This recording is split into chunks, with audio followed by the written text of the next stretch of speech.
The presentation of Toledo stories is made possible in part by Key Bank, celebrating the strength of our region's history and supporting the promise of its future. Key Bank, achieve anything. And by the generous financial support of viewers like you. Thank you.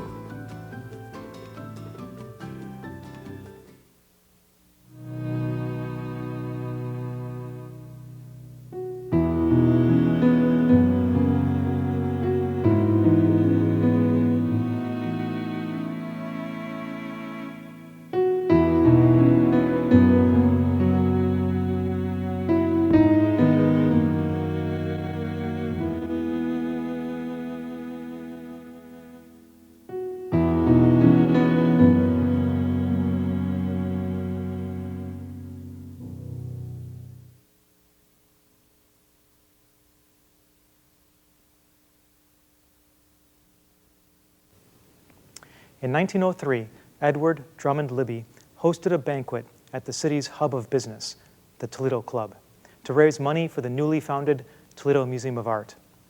Libby presented his vision of a museum that would not only lift the cultural standard of the city, but its economy as well, by improving the skill of Toledo's artisans and cultivating their desire for finer goods.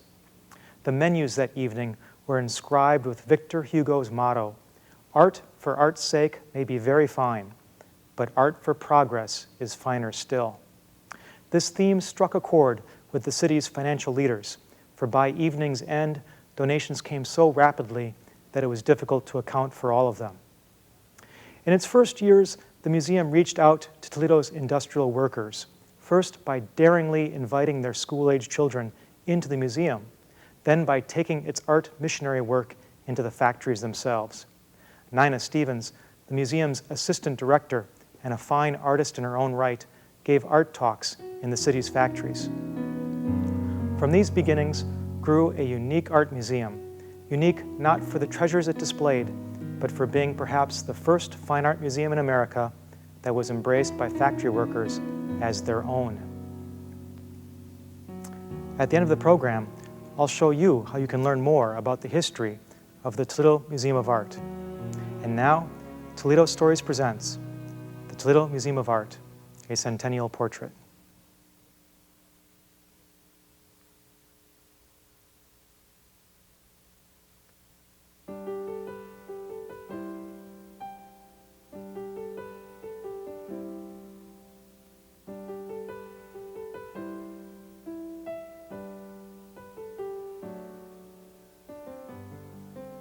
This is Toledo's Museum of Art, widely recognized as one of the finest museums in the United States. Its art collection and programs have an impressive international reputation. Its classic architecture, awe-inspiring. What began as a dream of a few individuals grew into a community institution that remains a source of civic pride and inspiration. 100 years of memories and masterpieces paint a centennial portrait of the Toledo Museum of Art.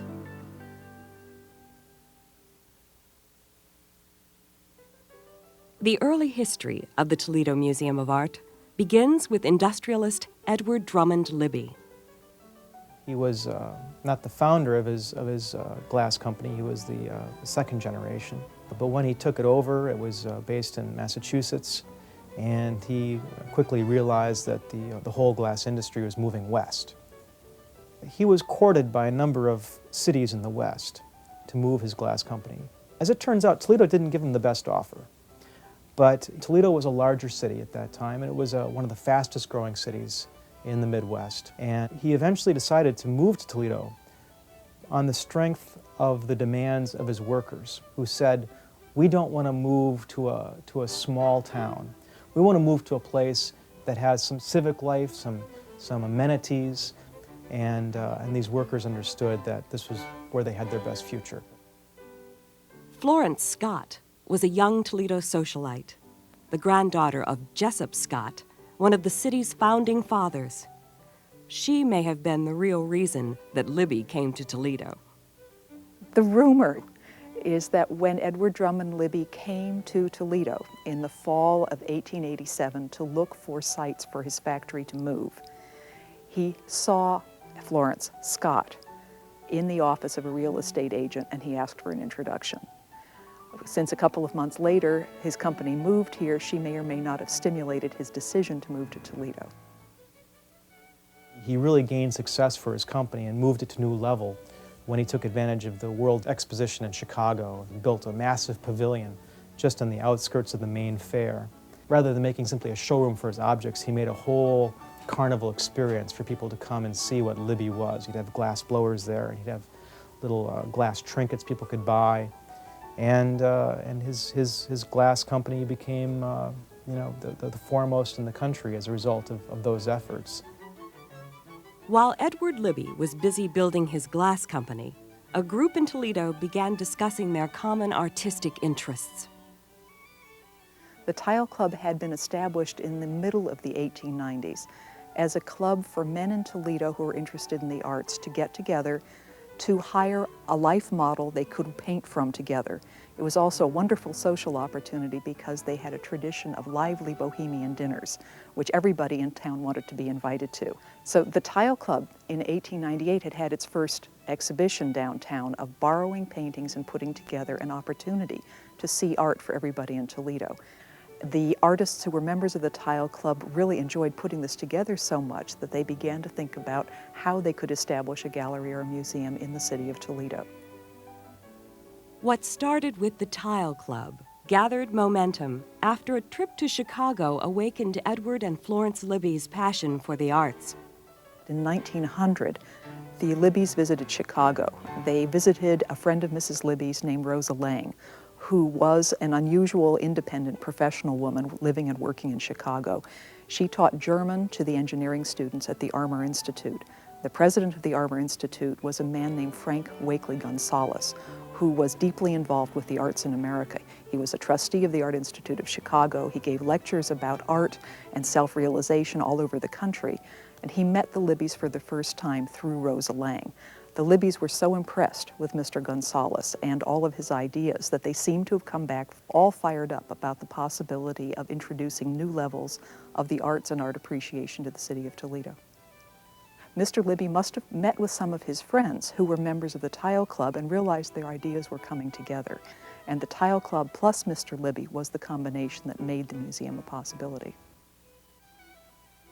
On April 18, 1901, Edward Drummond Libby and 6 members of the Tile Club signed a charter officially establishing the Toledo Museum of Art. They selected a board of directors with Libby as president and Alman Whiting, museum director. The first exhibition took place downtown in the Gardner Building and was an immediate success. Encouraged, Edward Libby purchased a house at the corner of 13th and Madison Streets to serve as permanent home for the museum. But after the initial excitement subsided, public interest tapered off. In November of 1901, after an exhibition attracted only 7 visitors, the museum board took action. Alman Whiting presented his report and his view of the future of the museum. Then Edward Drummond Libby invited his friend and colleague George W. Stevens to give an alternative view of the history of the museum and how it might develop. And the board voted in favor of that alternative. He had a love of art. He wrote poetry. He did watercolors. George Stevens probably personified the vision of what Edward Drummond Libby wanted the museum to be.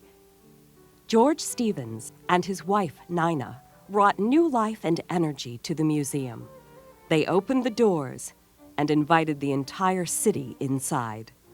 They wanted the museum to be open to the public and not just a place for connoisseurs or collectors of art. They were very interested in the public and in education. That was, I think, one of the great things about the Toledo Museum of Art. Their whole concept that Mr. Libby was endorsing and persuaded the board to endorse was that you had to build a constituency for a museum. You had to educate the population of Toledo about what art was all about, what art could do for them, and that art was for absolutely everybody. Stevens initiated an admission policy that was unique in America for many decades by inviting children to visit the museum unaccompanied. It was extremely visionary and very pioneering, especially when the invitation to children cut across class lines. In the 19th century, museums were very elite spaces. I mean, they were places where working class individuals and families would never step foot into. They weren't welcome. They wouldn't feel welcome. And here was George Stevens not only welcoming children into the halls, but welcoming them unsupervised, and moreover making special attempts to get street children into the institution. Why? Because he had this broader idea of uplifting the whole community and the whole aesthetic sense of the community. He knew that the children of today were the art lovers of tomorrow, and he had the vision to understand that if you catch a young mind really early, then they'll love art forever. George Stevens understood that and encouraged it. George and Nina Stevens' approach attracted so many new visitors that Edward Libby expanded the museum. But its popularity continued, especially with children, and soon Libby and Stevens began planning a larger, more elaborate home for the Toledo Museum of Art. Stevens sketched out his vision for the new structure. At its heart was a large auditorium where lectures and concerts could take place, surrounded by galleries to display the art. Libby wanted an imposing, magnificent facility, so he contacted Edward B. Green, architect of the Albright Knox Museum in Buffalo, New York. Utilizing George Stevens' ideas, Green designed a building that both men would be proud of. Grand and majestic, with plenty of room to grow. And then Libby threw a real zinger at George Stevens. He basically said, I will put up $50,000 towards this. My wife and I will guarantee you the lot on which it will be built. But you have to raise a matching sum of money. You have to raise $50,000. And you have to raise it in 2 months. Stevens turned to his strongest supporters, the school children of Toledo. They donated their milk money, pennies, nickels, and dimes. Stevens displayed the money in a downtown storefront, challenging area residents to make their dream of a new museum building a reality. The community responded, and Edward Libby was so pleased that he doubled his contribution.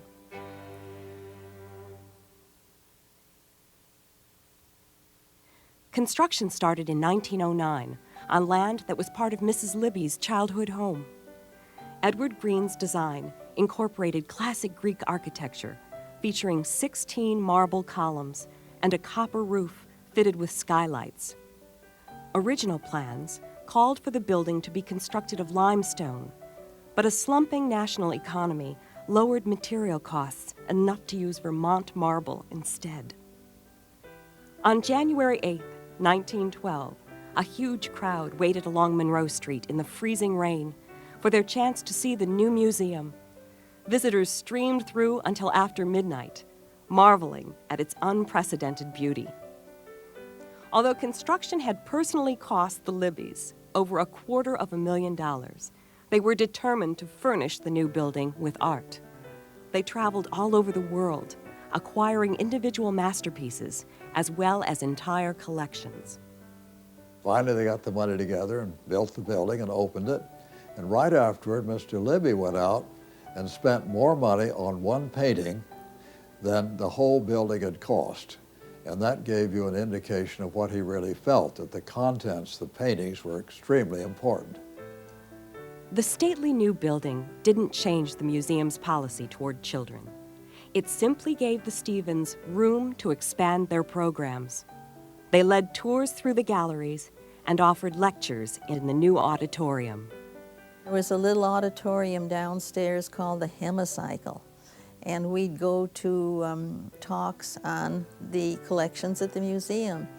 And we would go down, and my mother and I, and listen to those. And that made me very familiar, of course, with the collections. Nina Stevens became the museum's first director of education. She taught classes, organized local arts clubs, and created children's groups to encourage artistic study. She helped run things like the Athena Society, which was set up to encourage women artists to be very active. It's a group that still exists. She was part of welcoming students and teaching them things all day long at the new museum. Mrs. Stevens gave these classes for little children, and then we sat out on stools and drew, and we drew from life, and maybe we had a flower in our hand and we tried to draw the flower and all those things. Those are my really first memories. In 1919, located in a house adjoining the museum, Nina Stevens established the Toledo Museum of Art's School of Design. The school offered classes in all artistic disciplines, as well as courses designed to bridge the gap between artistry and industry. They would teach both children and adults the principles of art in nature, the principles of art, and how those principles can be transferred into daily life. Not just in the composition of a drawing, but in the composition of how you arranged furniture in your house, or a sense of how to put an ensemble together. So they didn't just have classes, for instance, in technical drawing or industrial design, but they'd have salesmen and saleswomen from department stores come in and learn about window trimming. And you know, they really tried to cover all the bases of the city life, because they had this larger idea that it's not just a matter of training professionals, but it's also a matter of uplifting the appreciation of beauty and art among everybody. All industries in the area would claim a benefit in terms of this larger civic education mission, which the museum is always a part of. The School of Design held art classes for children on Saturdays and began offering courses for college credit through the University of Toledo in 1921, attracting even more people to the museum. Less than a decade after it opened, the popularity of the collection and growing educational programs were straining the limits of the new building. George Stevens proposed an expansion, but America's entry into World War I delayed the project. Work finally started in 1924, after Edward Libby donated $850,000. The rear of the museum's central core was expanded toward Grove Place, nearly doubling the building's size. The new addition created a larger auditorium, more classroom space for the School of Design, the Little Theater, and the Gothic Hall. It also provided 14 new galleries to display an ever-growing collection of art. But on November 13, 1925, 2 months prior to the opening, Edward Drummond Libby died.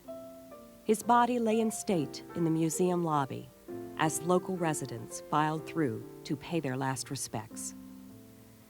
George Stevens followed 11 months later. Within the span of a year, the city lost the 2 men who personified the Toledo Museum of Art. What's amazing, though, is that the community sport didn't end with their deaths. There had been enough continuity and enough activity that the next generation of staff and the next generations of the community were able to pick up and transform this museum, keeping many of the very best and strongest ideas of the founders and then adapting them to the new needs of the building, the new needs of the collection, the new needs of the public education system. Following her husband's death, Florence Scott Libby became the champion of the Toledo Museum of Art. She accepted a seat on the Board of Trustees and continued the Libby tradition of support. After he died, most of the money went to the museum, but Mr. Libby was very generous to her and supplied her with a lot of funds that she could do with what she wanted. This was in 1926. 1929 came along with the Great Depression, and Mrs. Libby saw this happening and people thrown out of work and not being able to get a job, and she said, I don't need all that money. I've got much more money than I need, and I'm going to give that to the museum and ask you to enlarge the museum.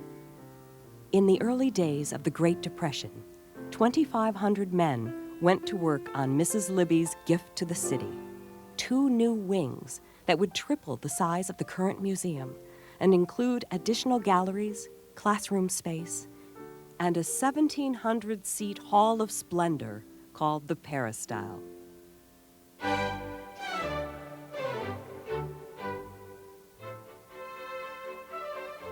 Very few art museums in the United States or in Europe have concert halls attached, but she felt that Toledo needed a splendid concert hall, and she designed this vaguely Greek classical architecture so that it would look as if it had been designed at the time of Pericles, and it would not only suit the architecture of the rest of the building, it would be one of the finest concert halls in the United States.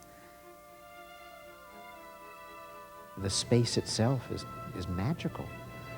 How many opportunities does one have to sit in a space like that to hear a great performance? And I think it has that sort of effect on people. And you see lots of ordinary music venues, but this one is not. This one is very, very special. Florence Scott Libby died in 1938, but her commitment to the museum lives on in the Peristyle and in the art and education programs she created. Blake Moore Godwin became the next director of the Toledo Museum of Art. He started as a curator in 1916 and later married Molly Ohl, the new dean of the School of Design. The Godwins collected several of the Impressionist paintings, including works by Van Gogh, Gauguin, and Degas, and they created the cloister, acquired piece by piece from all over Europe, and then assembled here as an island of Renaissance art and architecture in a modern world. It remains one of the museum's most popular galleries. The Godwins continued the museum's commitment to education, enhancing what would become the hallmark of the Toledo Museum of Art. The greatest thing they offered, and the thing that has gotten the most publicity for them, was their work with children. And for years we were known as the Pied Piper of Toledo because so many children came to the museum. They restructured the School of Design as a series of classes that built on each other progressively and encouraged school field trips to introduce even more children to the museum. I went to Lincoln School in the 5th grade, and I remember when it was a field trip, and it was very exciting. My mother felt that this was special. It was indeed very special. And so the night before coming to the museum, I have memories of her standing at the ironing board, pressing out my dress, pressing out my hair ribbons to match my dress, to make sure that I was very coordinated when I came to the museum. School buses lined up outside the museum every day, each carrying a fresh group of wide-eyed students. But even that constant stream of visitors couldn't compare with the overwhelming popularity of the Saturday classes. Every Saturday, over 2,000 children from Toledo showed up at the museum and had classes which lasted for an hour and a half.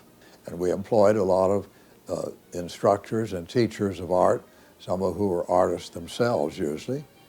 And it worked very well, but this was something that came free. No child ever had to pay anything to come. They had classes that ran as high as 75 and 80 students 3 times a day in all the disciplines. And I remember coming into the museum, and there were 155 people registered for ceramics classes, and I was the only teacher. I had gotten my BA from a small New England college of 1,000.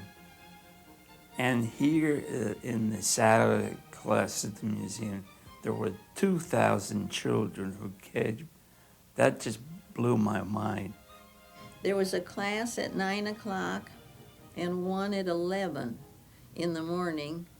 And we have vast halls, and I would put up a lot of their paintings. And oh my goodness, that that caused all kinds of interest. There's my painting. The Saturday classes became practically a rite of passage, influencing and inspiring thousands of young lives. I used to go take art classes on Saturday mornings, and it was just a very special place to go. You had to get on a bus, and it was in a very nice end of town as opposed to the north end.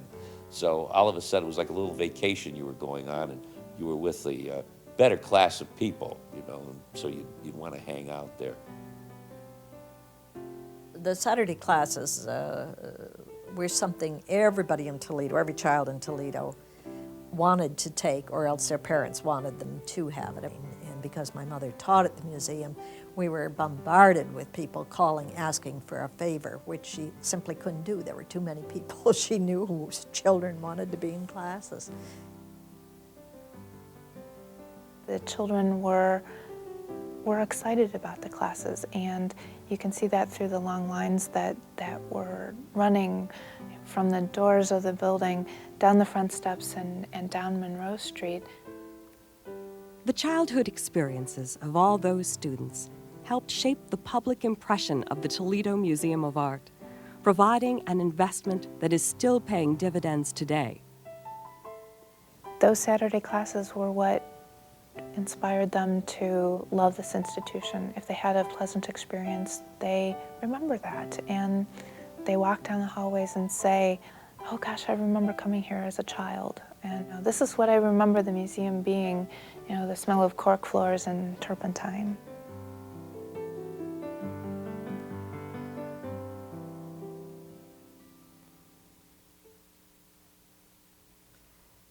The Toledo Museum of Art moved quietly through the war years, reflecting the somber mood of the country. Although acquisitions and building maintenance virtually stopped, the education classes and programs continued to offer area residents a welcome diversion from the war. Otto Whitman was a young art historian from Missouri. After graduating from Harvard, he spent the last days of World War II working for the Office of Strategic Services. The OSS was America's first counterintelligence service, and Whitman was assigned to a special unit trying to locate and repatriate artwork stolen by the Nazis. During his time in the OSS, Otto Whitman met art professionals from all over Europe and the United States, making contacts and friendships that would prove invaluable after the war.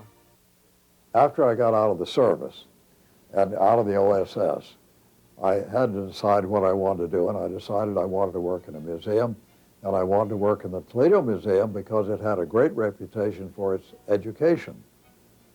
So I went out and talked to Blakemore Godwin. He said, well, I'm glad to see you and I'm glad to talk to you, but there are no jobs. And I said, well, everybody I knew that was at Toledo went off to the wars and didn't come back. They all went off to other museums. And I said, you must have some vacancies. Well, no, we don't need anybody right now. So anyway, 5 o'clock came, time for me to take the train back to Washington, D.C. He said, well, thank you for coming out, but there's still nothing that I can offer you. And Billy Gosline, who was at that time the president of the museum, said, Otto, call me up when you get to the railway station. I want to talk to you. And he said, I really feel that you're what we need here. We've got to get some fresh air into this place. And I'll create the job and you can be the associate director. And I'll fix it so that that happens. In the aftermath of World War II, Toledo was one of the few institutions in the world with the resources to purchase art, thanks to the ongoing generosity of the Libby legacy. Mr. Libby, in his will, had a strange clause, strange, it was a marvelous clause, but an unusual one, that no more than 50% of the income from his estate could be used to operate the museum, and all the rest had to be used for works of art. The art was bought by an art committee, an art acquisitions committee of trustees. That's the way many museums do that. In our case, Blakemore Godwin had done an extraordinary thing. He had gotten the trustees to pass a regulation that the head of the art committee always had to be the director of the museum. Well, that's placing a paid professional in charge of a group of trustees, which had never happened and never happened in any other museum that I know about. But Mr. Godwin had very much wrapped up his own interests in the business part of the museum. He liked the business part. He is a very good businessman himself. And he didn't care so much about buying the works of art. So when I said to him that I thought we ought to consider buying some works of art and I'd like to get into that part of it, he said, well, okay, if you want to, do that. With the support of Blakemore Godwin and the Board of Trustees, Whitman began buying art for the museum. He quickly demonstrated a talent for selecting masterpieces and an eye for a bargain. The works of art that were most popular today were the most expensive. I, on the other hand, had a theory that I should buy against the market wherever possible, and bought very economically, but could buy quite a bit. Thanks to the friends and contacts he met during World War II, Otto Whitman began expanding the size and quality of the museum's collection. They became the curators and directors of the museums of Europe. They were all very successful men. They didn't have much money to buy anything at that time because their countries really didn't have much. So they would tell me about things and say, I wish we could buy that, but we can't buy it. Why don't you go see it? It's owned by a private collector, and he needs money. He's broke too. So I could make very good deals with some of these people directly that way without going through dealers. Otto Whitman acquired some of the world's great masterpieces. Peter Paul Rubens' The Crowning of St. Catherine. Thomas Cole's The Architect's Dream. Paul Cézanne's Avenue at Chantilly. 2/3 of the Toledo Museum of Art's vast collection accumulated by one man. I think the quality of his taste in things aesthetic was superior, just very sharp. Works of art were available after the Second World War, and you had someone here who just had a wonderful sense for quality. And it was one of those sort of rare moments that you don't often see in any other museum in this country, where you had the right person at exactly the right time who had a wonderful eye, and it was able to buy some of the great things that really formed the heart of this collection. And I think it really set the tone for everything after. As the collection grew, so did the museum's reputation, attracting major international exhibitions to Toledo, Ohio. To deal with the larger crowds, Whitman instituted a program using trained volunteers to assist with art education efforts. We had no professionals on the staff who could teach art history in the galleries. And there was no way to take groups of people that wanted to come in and get a tour of the museum. It was the Junior League of Toledo that approached me and said, we want to start a project that would be related to the museum. I decided that what we needed was a group of volunteers who could teach. The museum in Kansas City, where I had started my career, they developed this program for volunteers. Their volunteers they called docents too, and that's where I got the title. The docents enabled the museum to provide regular tours and lectures to the public without the expense of hiring additional staff. Today, the docent program continues to utilize highly trained volunteers to further understanding and appreciation of the museum's collection.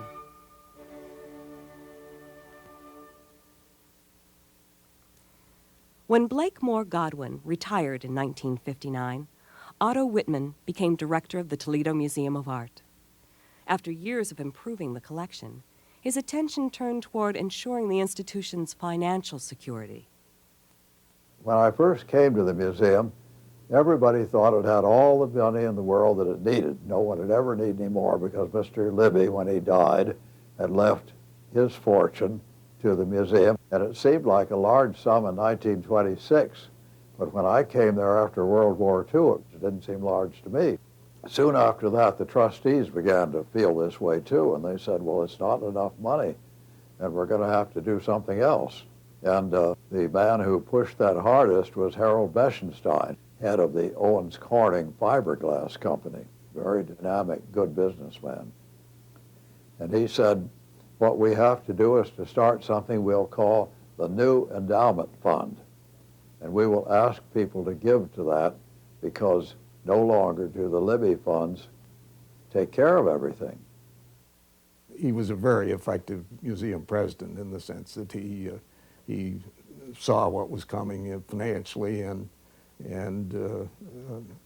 set the course and really got things moving to anticipate the problems that would be there down the road if more wasn't done to build the endowments. The Board of Trustees developed a new financial plan to offset operating costs and encourage area residents to support the museum.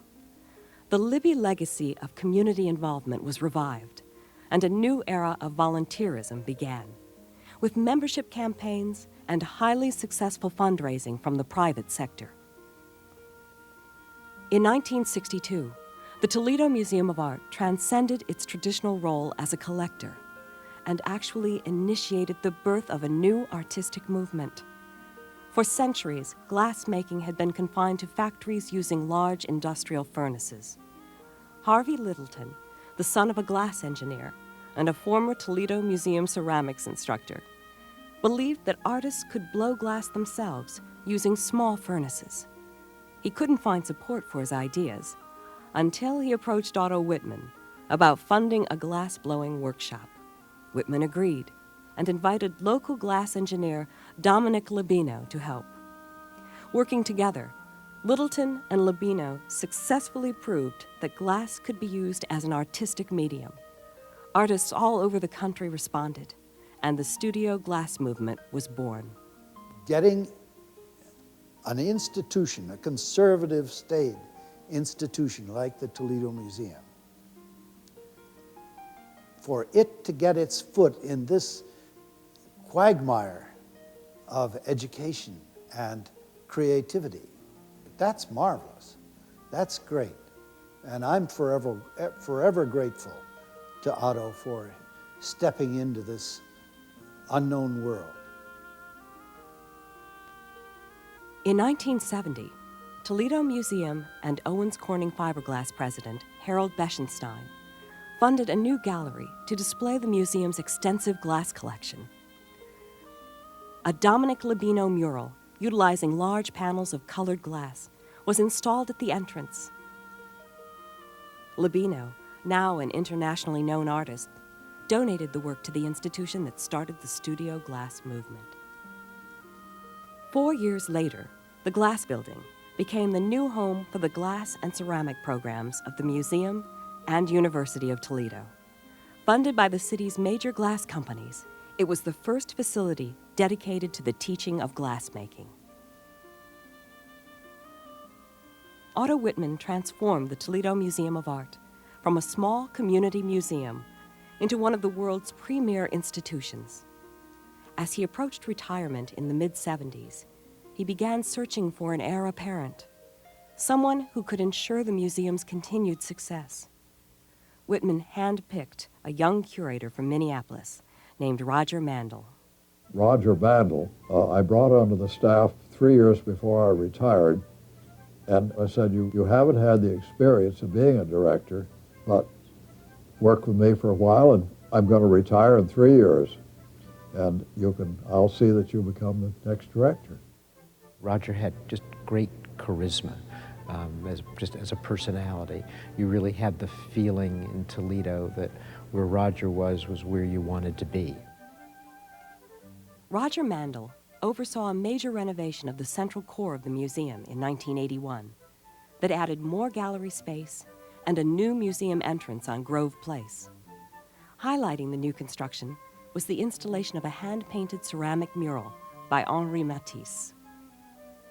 That Matisse mural is probably one of the great works of art of the 20th century. It represents not only Matisse's best efforts as an old man, but it also has sparks that have flown off in all directions in modern art. There is an immediate instinctive delight of that object when you see it. It's springtime and it's all of classical history. The subject of the piece is Apollo. And I guess that in the end I feel that it's kind of a signature piece for our museum because it not only represents our time, but it has references to the classical world. It has references to our children's education program through its basic simplicity and its directness. And it also speaks to the quality that I think is throughout our museum. The renovation also replaced the aging auditorium with the Canada Gallery, a new special exhibition area that opened just in time to host one of the most important exhibits in modern history, El Greco. Conceived by Roger Mandel, the exhibition assembled many of El Greco's best works for a tour of 5 museums in 2 countries, including engagements in the sister cities of Toledo, Spain, and Toledo, Ohio. Think of Roger Mandel in this city, you also think of El Greco. That was Roger's exhibition that he really organized and was behind and worked so very hard with, and it was certainly, I think, a really kind of a phenomenon for the city at that time. That was in 1982.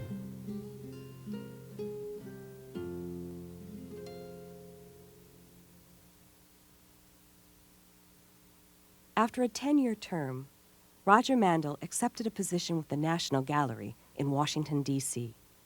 During an extensive search, one candidate immediately caught the attention of Toledo Museum officials. The minute we saw him, we knew we had our new director. He was that kind of human being. It never occurred to us to look back at any of the others. And David Stedman became our next director of the museum. David was a man of, I'd say, great intelligence.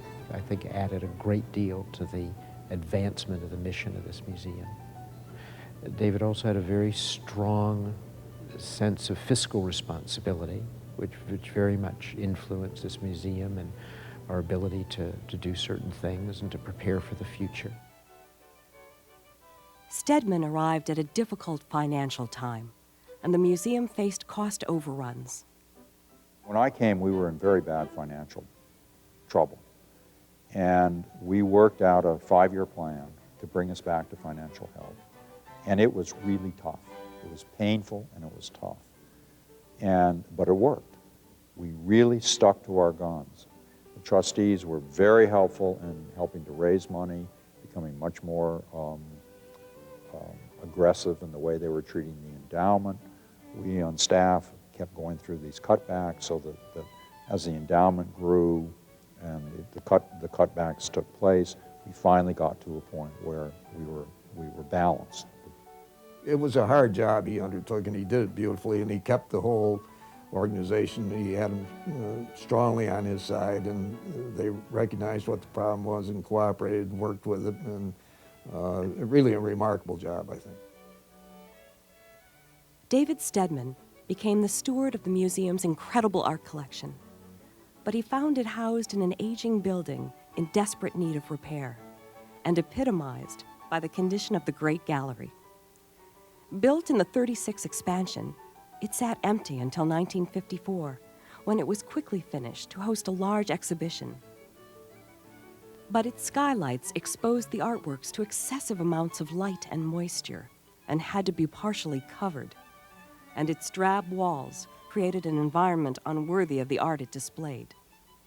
Every time I thought of the museum, unfortunately, I thought of the Great Gallery with its wood green painted walls, its cork floor, and its skylight with cardboard over the whole middle of it. It was not one of the most beautiful rooms in America.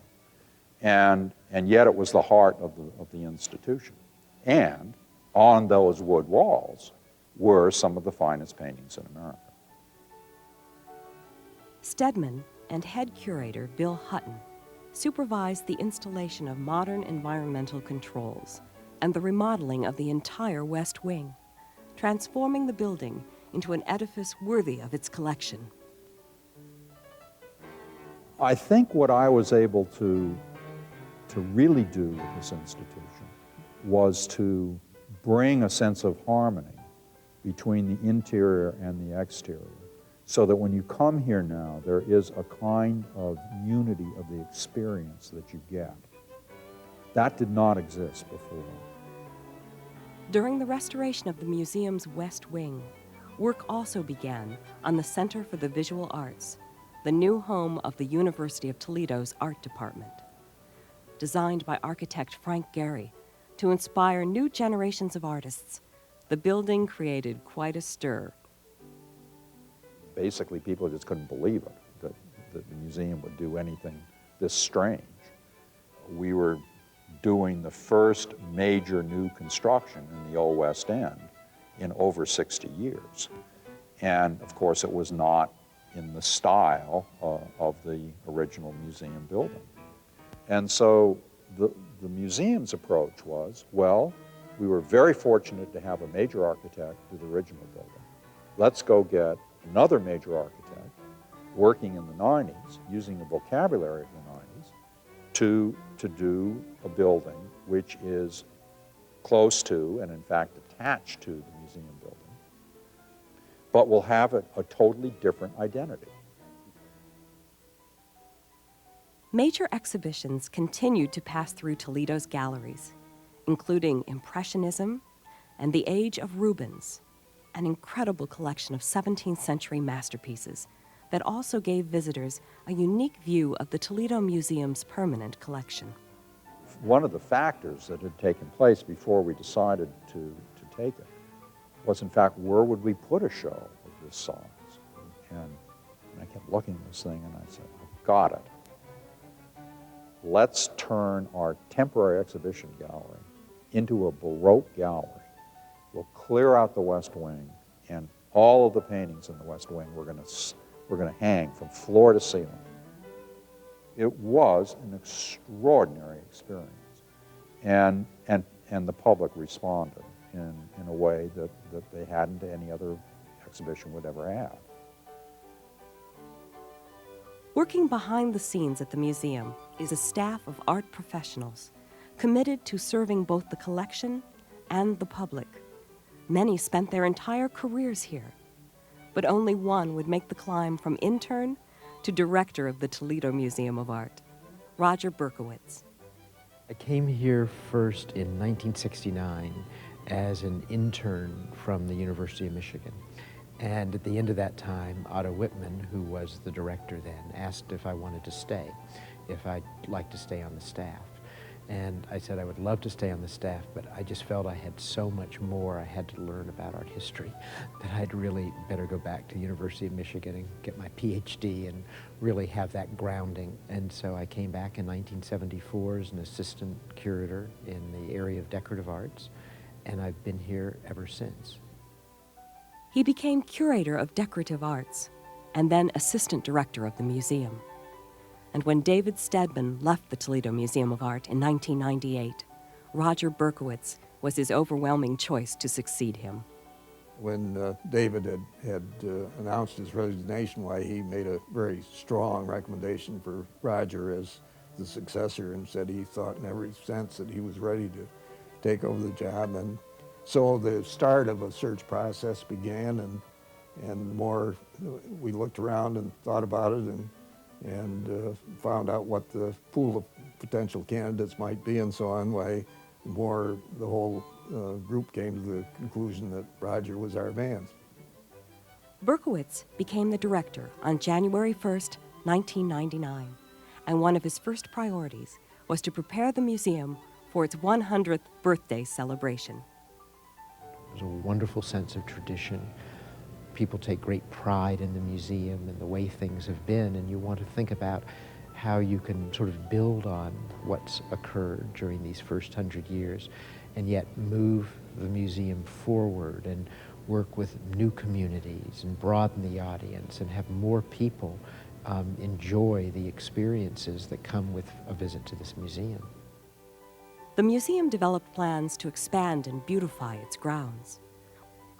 One of its oldest neighbors, the Wachter House, former home of Edward B. Green's assistant architect, was moved to another lot a few hundred yards away to make room for a sculpture installation at the Grove Place entrance. Utilizing property acquired over the past 50 years, the museum extended its presence across Monroe Street and into the Old West End neighborhood. It renovated the professional building, creating centralized office and rehearsal space for the Toledo Symphony and other area arts organizations.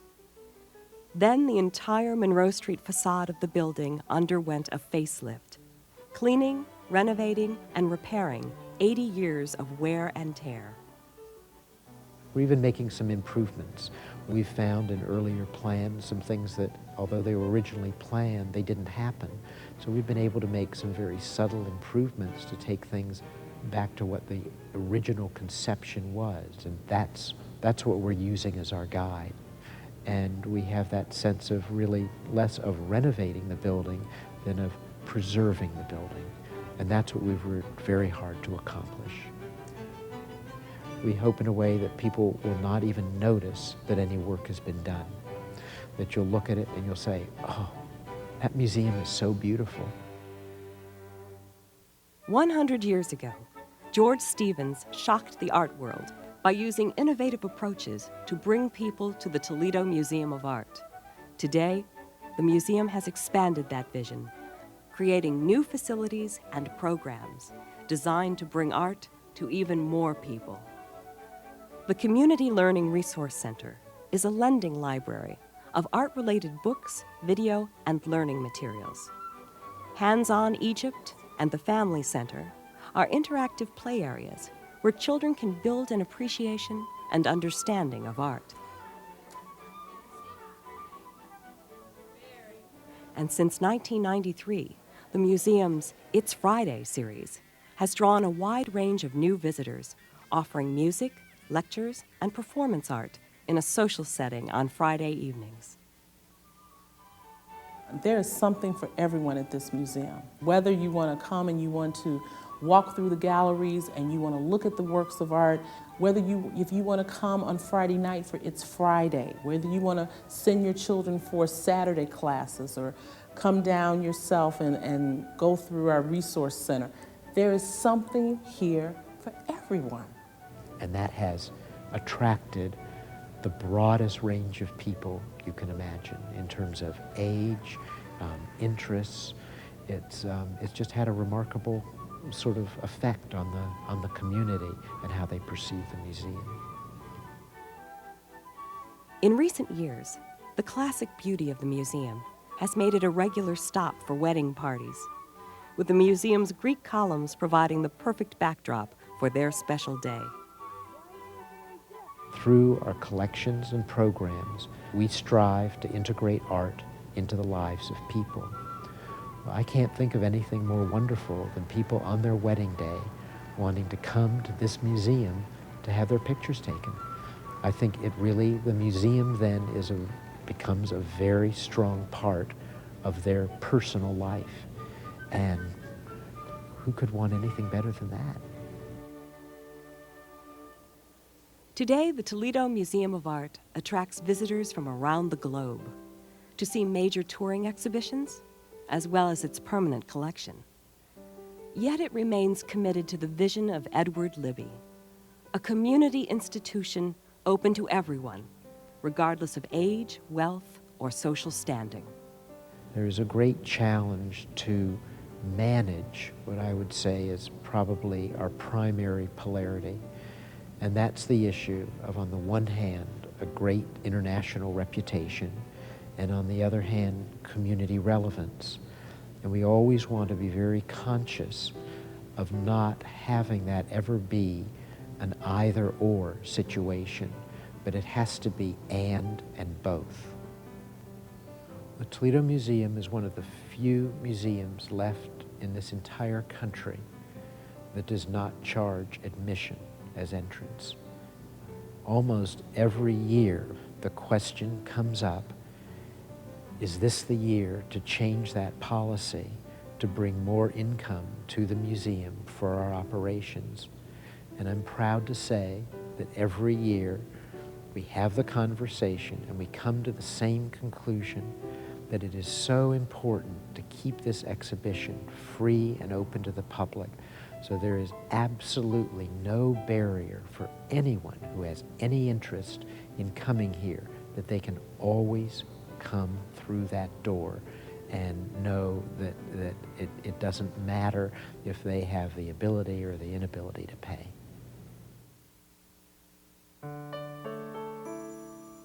The Toledo Museum of Art spans two worlds. It's an internationally respected facility, an open treasure chest of fantastic art nestled in the heart of Midwestern America. But it's essentially a community institution, built by a philanthropist's vision and the pennies and nickels of the city's poorest children, loved and respected by generations of individuals who pass through its marble columns to emerge transformed, awakened, alive. Everything we have done, everything we do and hope to do is a reflection of the fundamental task of preserving and strengthening the collection. This collection has meant many things to many people. Men and women by the thousands have enriched their lives from it. Many more thousands have widened and deepened their knowledge from it. To some, the collection has been a source of consolation. To others, inspiration. It has been used as a proud cultural monument with which to identify and characterize our city to the world. This brings me to one thing every one of us can take from the magnificent collections of the Toledo Museum of Art. That thing is faith.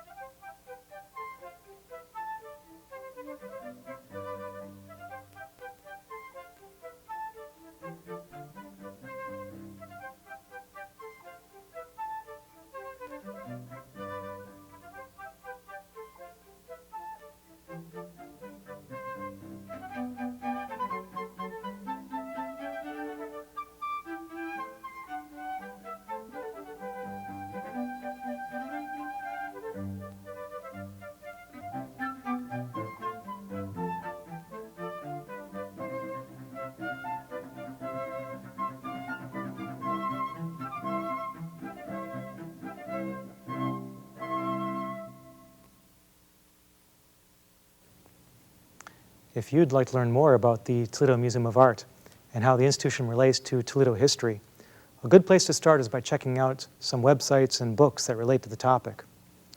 First, I recommend two very good books on the topic, both published by the museum itself. One called Toledo Treasures, the other, The Alliance of Art and Industry, Toledo Designs for a Modern America. And both are really very thorough treatments of the history and collection of the museum. Then, I'd recommend the Toledo Museum of Art website, which is an extremely well-designed and thorough website with exhibits, information about the permanent collection, and how to become a member of the museum itself. Of course, you can also go to the Toledo's Attic Museum website and find out more about the Toledo Museum of Art. Just dial in TMA or Toledo Museum of Art in the search database and find out more information. You can also go to WGTE.org to find out more about tonight's program. I'm Tim Messer-Cruz for Toledo Stories. Thanks for joining us. I'll see you next time.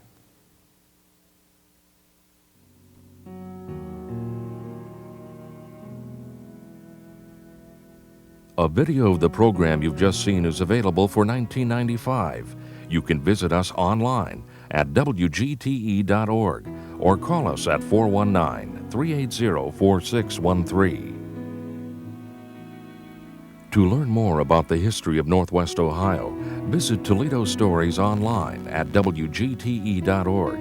Explore a wealth of resources, including books on each program subject, internet sites, and interesting places to visit in our area.